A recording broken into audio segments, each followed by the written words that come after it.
सांस्कृतिक राजधानी काशी, भगवान श्री राम की जन्मभूमि अयोध्या और श्री कृष्ण के तेज से स्वरूपित मथुरा की मिट्टी लेकर मैं कोमल जायसवाल यहाँ आप सभी के समक्ष उपस्थित हुई हूँ। मैं उस देश की नागरिक हूँ जिसके होठों में गंगा और हाथों में तिरंगा है। वो देश जो कभी सत्यम शिवम सुंदरम, कभी वंदे मातरम, कभी पंजाब सिंधु गुजरात मराठा द्रविड़ उत्कल बंगा है। वो देश जो हर टुकड़ाए हुए की शरण स्थली बन जाता है और अपने सात समुद्र पार परदेशियों को भी अपने ब्रदर एंड सिस्टर कहकर बुलाता है। यही प्रेम की पूज्य भूमि भारतवर्ष कहलाता है, भारतवर्ष कहलाता है। आज का विषय मात्र युवा नेतृत्व नहीं, अपितु युवा नेतृत्व में सतत विकास की भावना जो कि भविष्य की ओर अग्रसर करता है, जिसकी परिकल्पना कुछ इस प्रकार है। उस वटवृक्ष के प्रकार है, इसका तना हमारे लोकतांत्रिक मूल्य हो और जिसकी शाखाएं हो सबका साथ, सबका विकास, सबका विश्वास। युवा कौशल हो जिसकी पत्तियां हो, जिसे हम सींचें अपने परिश्रम से, जिसके फलस्वरूप हमें मिले विकसित विश्व गुरु भारत।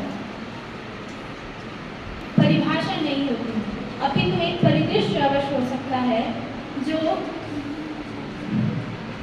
पुरुषोत्तम की रक्षा करे, मर्यादा पुरुषोत्तम की रक्षा करे। लक्ष्मीबाई का युद्ध, नंगेली का समर्पण, पद्मिनी का आत्मसम्मान, सीता का संयम, झलकारी के दायित्व के साथ आदि गुरु श्री शंकराचार्य जी, माधवाचार्य जी, निम्बारकाचार्य, रामानुजाचार्य, पंचमूल जगत गुरु श्री कृपालु जी महाराज के ब्रह्म तत्व ज्ञान को सर्वे भवन्तु सुखिनः सर्वे सन्तु निरामया का परिचित्र उदाहरण करके, फिर चाहे वो श्रीलंका में आपातकाल हो, बाढ़ग्रस्त नेपाल हो, अफगानिस्तान में अकाल हो, या तुर्की का भूकंप विकराल हो, या कोरोना में हाहाकार हो, हमारे प्रेरणा स्रोत स्वामी विवेकानंद जी कहा करते थे कि यदि तुम मुझे 100 ऊर्जावान व्यक्ति मिल जाएं तो मैं इस देश की दशा व दिशा दोनों बदल कर रख सकता हूँ। ऐसे में हम तो 60 करोड़ युवा हैं।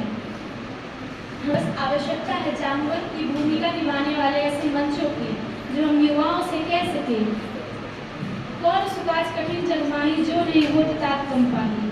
बस आवश्यकता है प्रत्येक युवा को ये जानने की कि वह क्या कर सकता है। हम विकसित भारत की परिकल्पना कुछ इस प्रकार कर सकते हैं कि तकनीक जानने वाला हर व्यक्ति अब्दुल कलाम की तरह बने। IIT, NIT में पढ़ने वाला छात्र नासा में नहीं अपितु इसरो में काम करे। हम पर भारत के लिए खेलें। यदि कोई हेमा दास दौड़कर नारी सशक्तिकरण का उदाहरण देते हुए स्वर्ण जीते तो वह भारत के लिए जीते। हमारे गांव का युवा आगे आए और देश हित में नीरज चोपड़ा की तरह भाला फेंके। पर्यावरण संरक्षण के साथ अतिथि देवो भव की भावना जागृत करने की आवश्यकता है। जो युवा चल सकता है वो चले, जो दौड़ सकता है वो दौड़े, जो रेंग सकता है वो रेंगे। परंतु यह आवश्यक है प्रत्येक युवा अपने कार्य का निर्वहन अवश्य करे। धन्यवाद।